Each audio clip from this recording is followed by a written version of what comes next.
C നമ്മൾ ഒരു ആക്ടറാണ്. ലോകം മൊത്തം നമ്മളെ പല പേരുകളും വിളിക്കും, സ്ലട്ട് ഷെയിം ചെയ്യും. But imagine your own boyfriend slut ഷെയിമിങ് you before going to on to a stage and having to talk. 2 years of my life, last 2 years, I've been constantly pretending that I'm okay. ഞാൻ actually ഇപ്പം ഇരുന്ന് ഞാൻ സംസാരിക്കുന്ന ഞാനില്ലേ, ഞാൻ തന്നെയാണ് വീട്ടിലെ ഞാനും, ഞാൻ തന്നെയാണ് ലൊക്കേഷനിലെ ഞാനും. I don't wear a mask and walk out of the house. I am the same person. But last 2 years, I have been pretending that I'm okay. And once I did not. അതാണ് പർദ്ദയുടെ ഏതൊരു ഇവൻറ്റിൽ ഞാനൊരു ചുമന്ന ചുരിദാറിട്ട് ഇരിക്കുന്ന സമയത്ത് എൻ്റെ അടുത്ത് എന്തോ ഒരു ചോദ്യം ജേർണലിസ്റ്റ് ചോദിച്ചപ്പോൾ I started crying. ഞാനങ്ങനെ ജനറലി സ്റ്റേജിൽ എത്ര മോശം സിറ്റുവേഷൻ വന്നാലും കരയുന്ന ആളൊന്നുമല്ല. I started crying. That's because I was just told the most awful things that a woman can listen to just before I walked onto the stage to talk and promote my film, a small film like Parda. ആ സമയത്ത് നമ്മളെ protect ചെയ്യേണ്ട ആൾ നമ്മളെ destroy ചെയ്ത് കഴിഞ്ഞിട്ട് നമ്മൾ മീഡിയയുടെ മുന്നിലിരുന്ന് വളരെ ഹാപ്പി പോസിറ്റീവായിട്ട് ചിരിച്ച് സംസാരിക്കേണ്ട അവസ്ഥയില്ലേ. People mocked me for that. അതിനെന്നെ ഒരുപാട് അവർ പറഞ്ഞു സിമ്പത്തി കാർഡ്, അയ്യോ സിനിമയെ പ്രൊമോട്ട് ചെയ്യാൻ വേണ്ടിയുള്ള strategy. It had nothing to do with Paradha. It is what I was going through in my real life. There are n number of situations where like more than 100 situations where I can sit and explain this is it. ഇല്ല 5 situation കേട്ടാൽ മതി. You'll understand how bad narcissistic abuse. പുള്ളിക്കാരി ഒരു പ്രൊമോഷൻ്റെ ഇടയ്ക്ക് കരയുന്നതിൻ്റെ reason ആണ് ഇപ്പോൾ പറഞ്ഞത്.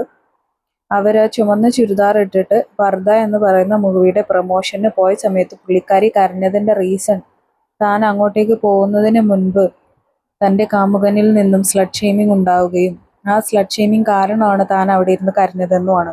സിനിമയ്ക്ക് വേണ്ടിയോ പ്രൊമോഷന് വേണ്ടിയോ കരഞ്ഞതല്ല. അവരങ്ങനെ കരയുന്ന ഒരു വ്യക്തിയല്ല എന്നുകൂടിയാണ് അവിടെ പറഞ്ഞത്.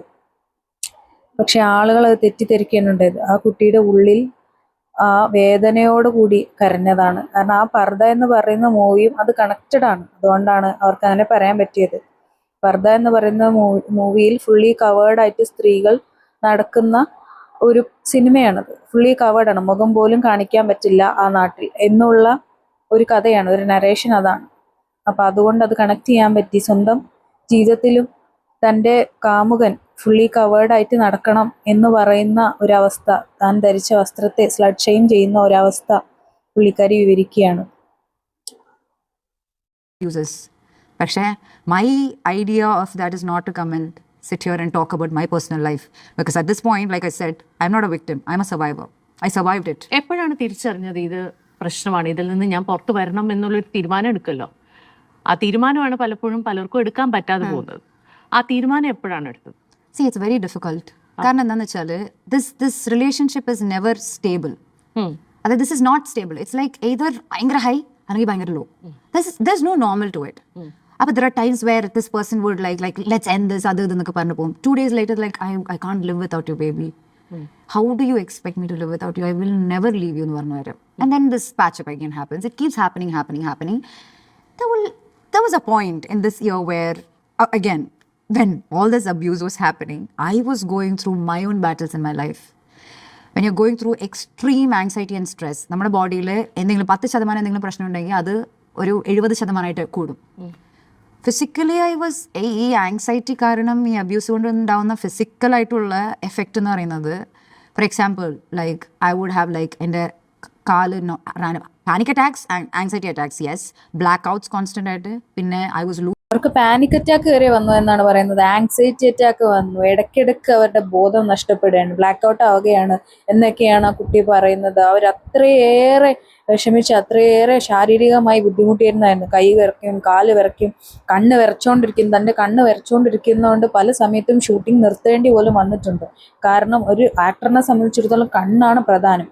കണ്ണിന് ഓപ്പറേഷൻ വരെ കഴിഞ്ഞു എന്നാണ് അവർ പറയുന്നത്. കാരണം ഈ ഒരു കരച്ചിൽ കാരണം, അവർ ഒരുപാട് രാത്രികളിൽ നിർത്താതെ കരഞ്ഞത് കാരണം അവരുടെ കണ്ണിൻ്റെ പോളയ്ക്ക് വീക്കം സംഭവിക്കുകയും അത് പിന്നീട് ഓപ്പറേറ്റ് ചെയ്ത് റെഡിയാക്കുകയും ചെയ്യും. അതായത് അവരുടെ കണ്ണുനീരിൻ്റെ ഗ്രന്ഥി എങ്ങാണ്ട് താഴേക്ക് ഇറങ്ങുകയും അത് ഓപ്പറേറ്റ് ചെയ്യുകയും ചെയ്യേണ്ട ഒരവസ്ഥ പോലും അവർക്ക് വന്നിരുന്നു എന്നാണ് അവർ ഈ ഇൻ്റർവ്യൂവിൽ പറയുന്നത്. അവർ അത്രയേറെ വിഷമഘട്ടത്തിലൂടെയാണ് ആ ഒരു കാമുകനൊപ്പം 2 വർഷം പോയിക്കൊണ്ടിരുന്നത്.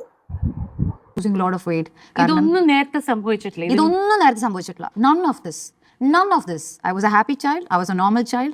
I would chill in my life. അങ്ങനെയാണ്. നമ്മുടെ കാല് പെട്ടെന്ന് വരയ്ക്കാൻ തുടങ്ങും, നമ്മുടെ കൈ വരയ്ക്കാൻ തുടങ്ങും. You can't even control it. എൻ്റെ right I start twitching We had to stop shooting because of stress and കണ്ണ് ട്വിച്ച് ചെയ്തുകൊണ്ടിരിക്കും. You can't even stop it. അങ്ങനത്തെ ഒരു അവസ്ഥ വരും. പിന്നെ gut issue because like I was not eating anything because ഞാൻ എന്ത് കഴിച്ചാലും some conversation would happen and it will trigger my anxiety. I'll throw up and I lost so much weight. Like Madonna told, no, I lost so much weight. ഈ ഒരു പ്രശ്നം കാരണം അവർക്ക് എന്തെങ്കിലും food കഴിക്കുകയാണെങ്കിൽ, അവരെന്തെങ്കിലും ഒരു കോൺവെർസേഷൻ ഉണ്ടാവുകയാണെങ്കിൽ വീണ്ടും അവർക്ക് ഒരു ആങ്സൈറ്റി വരികയും അവർക്ക് അപ്പോൾ ടോയ്ലറ്റിൽ പോകാൻ തോന്നുകയും ഉള്ളൊരു ടെൻഡൻസി അവർക്ക് വരികയാണ്. അവർ ഒരുപാട് വെയിറ്റ് കുറഞ്ഞത് കാരണം അവർ കഴിക്കുന്ന ഫുഡൊന്നും അവരുടെ ശരീരത്തിലേക്ക് പോവാതെ അവർക്ക് യാതൊരു മിനറൽസ് അല്ല വിറ്റാമിൻസ് അവരുടെ ശരീരത്തിലേക്ക് പോകുന്നില്ല. കാരണം എന്തെങ്കിലും ഒരു കോൺവെർസേഷൻ അല്ലെങ്കിൽ എന്തെങ്കിലുമൊക്കെ സംഭവിക്കുമ്പോൾ വീണ്ടും അവരെന്ത് ചെയ്യണം, അവർക്ക് ടോയ്ലറ്റിൽ പോകാനുള്ളൊരു ടെൻഷൻ, അവർക്ക് ടെൻഷൻ വരുമ്പോൾ വീണ്ടും ഒരു ടോയ്ലറ്റിലേക്ക് പോയിക്കൊണ്ടിരിക്കുകയാണ്. അവർ കഴിക്കുന്ന ഫുഡൊന്നും അവരുടെ ശരീരത്തിലേക്ക് പോകാത്തൊരവസ്ഥ വരികയാണ്. Wait, I was crying every single night for hours and hours and I will have to get up and go for shoot. And all of a sudden my lacrimal gland, എന്ന് പറഞ്ഞാൽ കണ്ണീർ ഗ്രന്ഥിയാണ്, ആ കണ്ണീർ ഗ്രന്ഥി ഇവിടെ വരെ ഇറങ്ങി വന്നായിരുന്നു. It's swollen and I had to get a surgery done. If you see the promotions of Parda and all, you can see one side of my eye was like a very big swollen. Both sides would be swollen. My lacrimal gland itself fell off from there. And then we had to stitch it back. And there is a lot more. Like namukku already I was going through some other physical scenario. You will expect some sort of kindness from your partner when you go through a lot of pain in your life. Nothing. Adilengilum kuഴപ്പമില്ല, but more destruction. There are wounds in my body, like wounds not by physical abuse, not directly by someone punching. No, there was no direct physical abuse. Wounds and issues in my body that can never be healed. Physical ones, mental ones, for whatever I went through. ഇത് അനുഭവിക്കുന്ന ആൾക്കാർക്ക് ഇപ്പം ഞാൻ പറഞ്ഞില്ലേ, ഈ വിളിച്ച 12 പേരും എൻ്റെ വീട്ടിലെ ചുറ്റുള്ള ആൾക്കാർ, ഇതൊക്കെ കണ്ടുന്ന ആൾക്കാരുടെ അടുത്ത് ഞാൻ എത്ര എക്സ്പ്ലെയിൻ ചെയ്താലും അവർക്ക് മനസ്സിലാക്കാവുന്നതിന് ഒരു പരിധിയുണ്ട്. അവർ the first question everyone would ask, ഇറങ്ങി പോകാൻ പാടില്ലായിരുന്നോ, why couldn't you come out of it എന്നുള്ളതാണ്. But they don't understand it's like a spider web. നമ്മൾ എത്രത്തോളം ഇതിനെ ഇളകുന്നോ അത്രത്തോളം നമ്മൾ കൂടുതൽ ചുറ്റത്തുള്ളൂ. അത് മനസ്സിലാക്കാൻ പുറത്തുനിന്ന് പറ്റില്ല. ബട്ട് ഈ വിളിച്ച 12 പേർക്കും നമ്മൾ കോൺവെർസേഷൻ തുടങ്ങുമ്പോഴേക്കും you feel like your like lifelong besties because what you went through is the same. The textbook. It's like a textbook. But the traits are like all similar. They are all similar. The reasons they give, the blame they put, the manipulation, the gaslighting, everything is the same. Main ആയിട്ടുള്ളതെന്ന് വെച്ച് കഴിഞ്ഞാൽ ആൾക്കാർ ചോദിക്കാൻ പോകുന്നത്, അനു ഇത് narcissistic abuse ആണെന്ന് എങ്ങനെ തിരിച്ചറിഞ്ഞു? ഒരു സൈക്യാട്രിസ്റ്റിന്റെ അടുത്തല്ല പോവാതെ, ഒരു സൈക്കോളജിസ്റ്റിന്റെ അടുത്ത് അനാലിസിസ് ചെയ്യാതെ എങ്ങനെ you come to the conclusion that it is narcissistic abuse or that person who is involved is a narcissist? അവിടെ എന്ത് ബേസിസിലാണ് ഇത് പറയണത് എന്നുള്ളതാണ് എല്ലാവരും ചോദിക്കുന്ന ചോദ്യം. സോ അവിടെയാണ് നമ്മുടെ അവിടെ അത്ര അവയർനെസ് ഇല്ലാന്ന് ഞാൻ പറയുന്നത്. സോ ഇത് നടക്കുമ്പോഴൊന്നും ഇപ്പൊ ഈ പറഞ്ഞ കാര്യങ്ങൾ നടക്കുന്ന ഈ 2 yearsലൊന്നും എനിക്ക് അവയർനെസ് ഇല്ലാന്ന് ഞാൻ പറയുന്നത്. സോ ഇത് നടക്കുമ്പോഴൊന്നും ഇപ്പൊ ഈ പറഞ്ഞ കാര്യങ്ങൾ നടക്കുന്ന ഈ 2 yearsലൊന്നും എനിക്കിത് നാർസിസിസ്റ്റിക് അബ്യൂസ് ആണെന്ന് അറിയില്ല. But there was a point in the beginning of this year where I was going through so much health issues and then I understood that the stress was triggering it so bad. And that day I had a very big conversation where I said, you are affecting my peace. I can't. I don't know. I might die really soon if this is how my life is. You start drawing boundaries.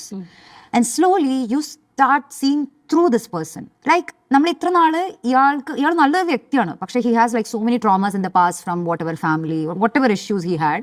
There is some goodness in him, പക്ഷെ അവൻ്റെ flows ആണ്. അതാണ് സ്നേഹത്തിൻ്റെ പ്രശ്നം. Love is blind because നമ്മൾ അയാൾ ചെയ്യുന്ന തെറ്റുകളെ പലതിനെയും തെറ്റാണെങ്കിൽ പോലും അതിനെ കവറപ്പ് ചെയ്യാൻ പറ്റും. ആൻഡ് സ്പെഷ്യലി നമ്മുടെ ട്രോമ ബോണ്ടിങ് ആണെങ്കിൽ എക്സ്ട്രീം ആണ് അതിൻ്റെ. അപ്പോൾ you start catching this person lie. You start confronting it. And that person also start realizing that, okay, now she's seeing through me. She's understanding me. അപ്പോൾ അവരുടെ ഏറ്റവും വലിയ power ആയിരുന്ന കൺട്രോളാണ്. The control that they misinterpreted as love. Slowly അത് അവരെ പതുക്കെ അതിൽ നിന്ന് അവർ കെയർഫുൾ ആവാൻ തുടങ്ങും. So I have told at some point, I have also told, see, I don't care, like ഞാൻ നീ ഇല്ലാതെ ജീവിക്കാൻ പറ്റില്ല എന്ന് ഞാൻ പറഞ്ഞ സമയങ്ങളുണ്ട്. But at this point I'm saying I want to live. എനിക്കത് പറ്റുന്നില്ല. If you want you can leave എന്ന് പറഞ്ഞാൽ അവർ വിടില്ല. But slowly what they do is അവരുടെ ചുറ്റുമുള്ള സർക്കിളിൽ they try to make you the problem. You understand? They want to portray you as the problem. And this kept happening and all of a sudden I had to see something so bizarre which I cannot rationalize in my head yet. എനിക്ക് ഇപ്പോഴും അതിനെക്കുറിച്ച് അതെന്താണെന്ന് എനിക്കറിയില്ല. That is when everything erupted. അതായത് whatever I saw triggered something so big in that person that it erupted. And then families had to get involved. Appuram, I am still like, oh, you and Kialala, the Jivikam Patilla, I'm so attached. I'm like, I will go for therapy. I will do everything possible. I'm like addicted zone. And then the conversation of breakup was happening. But then he was like, no, I can't make a decision right now. There was no clarity. It's like, namalka silent treatment, there's no clarity. Families were involved and so many truths were coming out. The entire bubble broke. The protection bubble broke. And then there was a point where few days into it, I was like, I understood 24/7 I was crying. And I understood if this is what is going to happen, I might. Because when I was in the relationship on a normal day also, I would feel like, I'll get so much peace and happy. And the psychological state you will reach. You understand? And when this is happening, you feel like there is nothing. Okay, fine, whatever it is, I need a closure. If we are ending this right now, let's talk and end this situation. I had to threaten that person saying something for that person to even talk to me. Because these people, narcissists, are the people who conveniently escape every situation. They don't take accountability for anything they do. Any problem created by them, they blame it on others. Anything happens, they don't take accountability. We had a conversation, and I'm telling you, lifelong, I wound heal, I our conversation, the last 10 seconds, no? When I saw him, you could really see that our mask peeling off and you will really see the demon. Because even when you end something, that person's only intention is to enjoy you for life. You stop. You will say nice things. No, you'll say that, have a nice life, good life. That person won't even say that. That person would want that injury forever. And that last few seconds made me understand ending closure na polum മര്യാദയ്ക്ക് സംസാരിക്കാൻ പറ്റാത്ത ഒരാളുമായിട്ട് ഞാൻ 2 വർഷം ഇങ്ങനെ ഇരുന്നു എന്നുള്ളത് that what happened to me. ആ ഒരു moment turned it around in your head. Flipped. അതിനുശേഷം ഒരു കണ്ണുനീർ തുള്ളി പോലും ആൾക്ക് വേണ്ടിയിട്ട് എൻ്റെ പോയിട്ടില്ല. That moment I sat there in silence and I felt numb. The only thing I wanted was to heal. I wanted to heal. I know I punished me so much. I disrespected me so much. I was disconnected from me. I felt no worth, nothing about myself. The self-respect. അത് question ചെയ്യുന്ന ഒരു പോയിന്റിൽ എത്തും റിലേഷൻഷിപ്സിലല്ലേ? What was your point where you felt that ഞാൻ എൻ്റെ worth, എൻ്റെ self-respect തന്നെ കളയുവാണല്ലോ? ഈ സെൽഫ് റെസ്പെക്ട് എന്ന് പറഞ്ഞ സാധനം നമ്മൾ സ്നേഹമുള്ള സ്ഥലത്ത് നമുക്ക് സ്നേഹം എന്ന് പറഞ്ഞൊരു വികാരം വരുന്ന സമയത്ത് പലപ്പോഴും നമ്മൾ നമ്മുടെ സെൽഫ് റെസ്പെക്ട് എടുത്ത് വെക്കും. പക്ഷേ ഇഫ് ഇറ്റ് ഇസ് വാല്യൂഡ്, ആ സ്നേഹം is valued, then it's okay. I was in a situation where I was ashamed that I'm an actor. I was ashamed that I was confident. I was ashamed that I have my periods and I'm a woman. Because first day of the cycle, 5th day of the cycle, 10th day of the cycle, 15th day of the cycle, 20th day, 25th day, any day of the cycle, you confront this person for a mistake that person has done. They'll say that, oh, you are here missing, your periods is yet to come. So I was so ashamed. എനിക്ക് 11 പിള്ളേർ വേണമെന്ന് സ്വപ്നം കണ്ടിരുന്ന ആളാണ് ഞാൻ. At this point, I don't even want kids. So I felt so bad for being a woman itself. I felt so bad for all my achievements. Being an actress എന്നുള്ളത് ഒരു മോശക്കാരിയായി.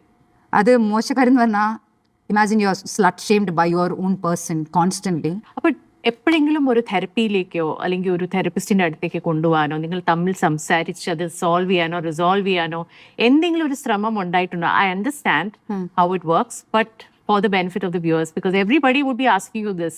ഇത് സോൾവ് ചെയ്യാനോ അല്ലെങ്കിൽ ഒരു ഡോക്ടറിൻ്റെ അടുത്ത് കൊണ്ടുപോകാൻ ശ്രമിച്ചില്ലേ? So basically, this person was going for therapy for like a long time, really long time, like every now and then. So therapy ki poum for 2 days, there will be a change, you see. And see, Chechi, there's one thing, like എനിക്ക് മനസ്സിലാവാത്തൊരു കാര്യമുണ്ട്. എനിക്ക് ഇപ്പോഴും I'm in a fix. ഇത് intentional ആയിട്ട് അവർ ചെയ്യുന്നതാണോ അല്ലയോ എന്നുള്ളത് പറയാനായിട്ട് ഇപ്പോഴും നമുക്ക് പറ്റില്ല. അതായത് what was real? The love was real or the hate was real? What was real? എന്നുള്ളത് പറയാനായിട്ട് നമുക്ക് ഇപ്പോഴും പറ്റില്ല. When I think about the moments of love, I feel that's real. When I think about the moments of apology, I feel that is real. Then when I think about the moment of hate and anger, I feel that is also real. So, ഈ പറഞ്ഞ ആള് ഒരുപാട് therapy എടുത്തിട്ടുള്ള ആളാണ്. And there was a time where we tried taking a couple therapy together. And I understood this person was not the real self in the therapy. And after that, I've asked this person also, let's go for a couple therapy and figure it out. That person didn't, I don't know why that person didn't show interest, but he was not ready for it. I wonder probably he found certain things about himself during the therapy. അതാണല്ലോ diagnose ചെയ്യാൻ ഭയങ്കര ബുദ്ധിമുട്ടായിട്ടുള്ള കാര്യമാണ്. ഒന്നാമത്തത് ഇങ്ങനെ narcissist ആയിട്ടുള്ള ആൾക്കാർ തെറപ്പിക്ക് സമ്മതിക്കുക എന്ന് പറയുന്നത് റെയറാണ്. ഇനി തെറപ്പിക്ക് സമ്മതിച്ചാലും അവരവിടെയും ചെന്ന് മാനിപ്പുലേറ്റ് ചെയ്യണോ, അവർ പ്രസന്റ് ചെയ്യണോ നമുക്കറിയില്ലല്ലോ. So it is very difficult. അവർക്ക് they don't sometimes you call it a disorder, narcissistic disorder. അതൊരു ഡിസോർഡർ ആയിട്ട് പറയും നമ്മൾ. പക്ഷേ is it actually a disorder? കാരണം അവർക്ക് റൂമിൻ്റെ പുറത്തിറങ്ങുന്ന സമയത്ത് നന്നായിട്ട് എല്ലാവരുടെ അടുത്ത് ഭയങ്കര ഹമ്പിളായിട്ട് കൈൻഡായിട്ട് സംസാരിക്കാൻ അറിയാം. എന്താണ് റൂമിൻ്റെ ഉള്ളിലേക്ക് വരുമ്പോൾ തന്നെ ഡിസോർഡർ ആണെങ്കിൽ it's something you can control, right? Disorder is something you can't control. But then why?